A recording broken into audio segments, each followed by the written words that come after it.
Hello everyone, welcome to गणित Gurukul and this is Yogesh Garg. तो हम आज की अपनी इस वीडियो में डिस्कस करेंगे ये जेईई मेंस का एक प्रॉब्लम। तो मेरे एक स्टूडेंट ने ये डाउट पूछा हुआ था। ये क्वेश्चन जो है बहुत मुश्किल नहीं है, लेकिन हाँ, इसका डायग्राम अगर हम अच्छे से ना समझेंगे तो ये क्वेश्चन नहीं हो पाएगा फिर। तो पहले हम ना इसके डायग्राम को प्रॉपर्ली से समझते हैं। देखिए, मैं यहाँ पे ऑक्टेंट तो नहीं बना पाऊँगा, लेकिन मैं आपके सामने कुछ डायग्राम इस तरीके का बना रहा हूँ, आप ध्यान दीजिएगा। तो जो ऊपर लाइन जा रही है बेटा, ये जेड एक्सिस है, और यहाँ ना मैं एक प्लेन ड्रॉ कर रहा हूँ। आप थोड़ा नोटिस कर पा रहे होंगे कि जेड एक्सिस इससे परपेंडिकुलर है, तो ऑब्वियसली ये एक्स वाई प्लेन हो जाएगा। ये आपका एक्स एक्सिस, ये आपका वाई एक्सिस, ये एक्स वाई प्लेन।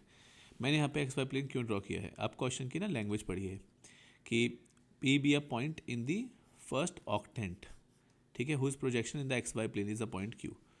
तो मतलब कि मैंने कहीं भी फर्स्ट ऑक्टेंट, मतलब यहाँ पे कहीं इस थोड़ा सा इमेजिन करने की कोशिश करेगा। ये पी पॉइंट हवा में है ऐसे, इसका कोऑर्डिनेट एक्स वाई जेड ऐसा कुछ है, और ये आपका ओ ऑरिजिन। तो ये ओ पी की लेंथ कितनी हो जाएगी, इन्होंने दी हुई है ओ पी की लेंथ गामा। अब इसका प्रोजेक्शन है एक्स एक्सिस पे नहीं, सॉरी, इसका प्रोजेक्शन है एक्स वाई प्लेन पर। तो थोड़ा ध्यान दीजिएगा डायग्राम पे। डायग्राम में कैसे बना रहा हूँ ध्यान दीजिएगा। ये 90 डिग्री का एंगल है, लग नहीं रहा है लेकिन 90 डिग्री का एंगल है, और ये है पॉइंट क्यू। क्या आप में से कोई बता सकता है क्यू का कोऑर्डिनेट क्या होगा? ऑब्वियसली आप मुझे बोल के तो नहीं बता सकते हो, रिकॉर्डिंग चल रही है, लेकिन आप लोग ऐसा पॉज करके सोचो एक बार कि क्या हो सकता है ये। यहाँ थोड़ा लॉजिकली सोचिए खुद कि क्यू पॉइंट पर क्या चीज़ बस नहीं हो रही होगी। Z0 होगा, तो जो क्यू पॉइंट है उसका कोऑर्डिनेट आ जाएगा एक्स वाई। वैसे हमें कोऑर्डिनेट से खैर मतलब नहीं है ना, हम कोऑर्डिनेट फाइंड करने में दिलचस्पी नहीं है इसमें, बल्कि इनफैक्ट क्यू का कोऑर्डिनेट वो नहीं होगा, एक्स वाई नहीं होगा। पॉइंट ये है, हमें हमें क्या चाहिए, क्योंकि पॉइंट से मतलब नहीं, इनफैक्ट पी के भी पॉइंट से मतलब नहीं था, हम उसको भी हटा सकते हैं। मतलब ये था कि जो ओ क्यू और पॉजिटिव एक्स एक्सिस है उसके बीच में एंगल थीटा है, और फिर उसके बाद angle between O P and positive Z axis phi है। हमें distance of P from the X axis बताना है, ठीक है। आप लोग एक चीज़ नोटिस करिए, क्या हम ये कह सकते हैं ओ क्यू और एक्स एक्सिस के बीच में ये एंगल थीटा है?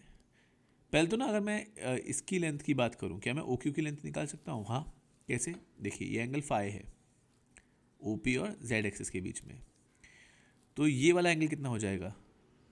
लॉजिकली सोचिए, जेड एक्सिस के साथ अगर फाई है तो एक्स वाई प्लेन के साथ कितना हो जाएगा? 90 माइनस फाई। ऐसा क्यों? क्योंकि जेड एक्सिस और एक्स वाई प्लेन परपेंडिकुलर है। तो जो ये ट्राइंगल है, यहाँ पर इस तरह का डायग्राम है, देखिए थोड़ा शॉर्ट में बना रहा हूँ मैं, पी क्यू ओ, और ये जो एंगल है दिस इज 90 माइनस फाई। तो ओ पी, और ओ पी कितना है? गामा। तो जो ओ क्यू होगा वो कितना हो जाएगा? ओ क्यू की लेंथ क्या हो जाएगी? गामा कॉस फाई नहीं, वो हो जाएगा गामा साइन फाई, क्योंकि साइन ऑफ 90 माइनस फाई क्या होता है, sorry, cos of 90 minus phi क्या होता है? Sine phi. So it will be gamma sine phi. ये आपका ओ क्यू आ गया। ओ क्यू को चाहिए था, क्योंकि हम ना अब ओ क्यू का प्रोजेक्शन निकालें एक्स एक्सिस पर। ओ क्यू का एक्स एक्सिस पर प्रोजेक्शन क्यों? पी का डिस्टेंस, तभी तो हम एक्स एक्सिस से फाइंड कर पाएंगे। मैं समझाता हूँ आपको। ओ क्यू का जो प्रोजेक्शन होगा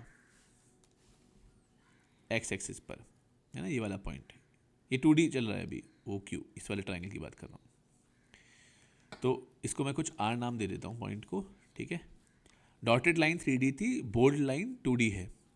तो ओ क्यू आर जो है ना, हमारे पास ओ क्यू हाइपोटेन्यूस हो गया गामा साइन फाई, और हमें ओ क्यू और एक्स एक्सिस के बीच का एंगल भी दिया हुआ है, वो है theta.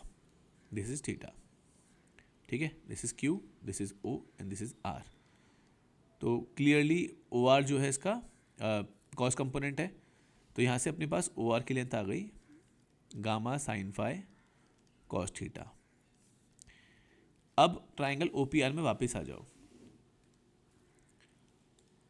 Triangle O P R में वापस आ जाओ। ओ पी की लेंथ हमें पता है गामा, ठीक है। हमें ये ओ आर जो है एक्स एक्सिस है, पी पॉइंट हवा में है, इसका परपेंडिकुलर डिस्टेंस यही होगा पी आर। तो वो एक अलग 2D, देखिए ये 2D ट्राइंगल जो है खड़ा हुआ 2D ट्राइंगल है, जो वो ओ आर क्यू वाला था वो लेटा हुआ था। उसको ये मत सोचिएगा कि ओ पी क्यू एक ट्राइंगल, उसके दो पार्ट हैं, नहीं, बिल्कुल नहीं।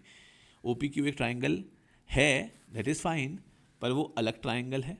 ओ पी क्यू जो है उसमें पी क्यू परपेंडिकुलर है, उसमें पी क्यू परपेंडिकुलर है, और आपका जो सॉरी उसमें पी क्यू हाइपोटेन्यूस है और ओ पी और ओ क्यू परपेंडिकुलर है।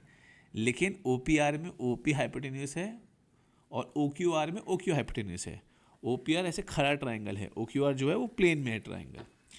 तो देखिए मैं भी कुछ ऐसा उसको यूज़ करके, टेक्नोलॉजी को यूज़ करके आपको डायग्राम के उसके थ्रू समझा सकता हूँ, एनिमेशन के थ्रू। लेकिन हमें एग्ज़ाम के अंदर भी तो क्वेश्चन सॉल्व करना है, हम एग्ज़ाम में कौन सा एनिमेशन यूज़ कर लेंगे, इसलिए थोड़ा अपना बस दिमाग ओपन रखिए। इतना हर चीज़ के अंदर इसके एनिमेशंस की ज़रूरत नहीं है। तो ओ पी गामा है, ओ आर की लेंथ भी हमारे पास थी gamma sine phi cos theta. अब बहुत आराम से पी आर निकल जाएगा, लगाइए पाइथागोरस थ्योरम। पी आर ही चाहिए हमें, तो वो आप gamma square minus gamma square sine square cos square theta, under root से गामा बाहर निकल जाएगा, अंडर रूट में क्या आ जाएगा 1 minus sine square phi cos square theta, and this is option number A. So it was a decent question, not very difficult, but the thing is imagination की बात है। मैं ये बिल्कुल इसमें कोई दो राय की बात तो नहीं है कि इसमें इमेजिनेशन की तो ज़रूरत है ही। So okay, I hope it was very clear to all of you. अगर कोई डाउट हो इसमें तो आप बताइए कमेंट में, है ना। एंड सॉरी, कुछ आपको पूछना हो आप पूछ सकते हैं। So stay tuned, keep watching Ganit Gurukul, will meet in next video. Bye bye.